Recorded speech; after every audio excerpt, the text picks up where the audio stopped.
Hey everyone, welcome back to the channel. In today's video, I'll show you how to use keyframes for smooth animations in CapCut. Let's get started.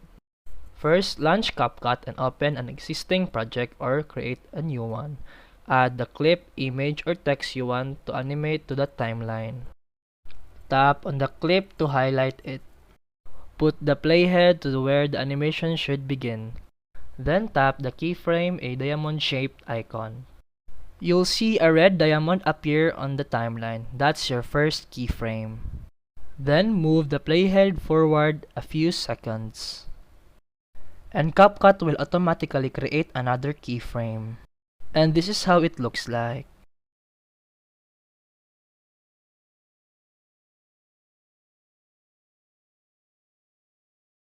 And that's it for today's video. If you found this helpful, please like and subscribe for more videos. See you in the next one.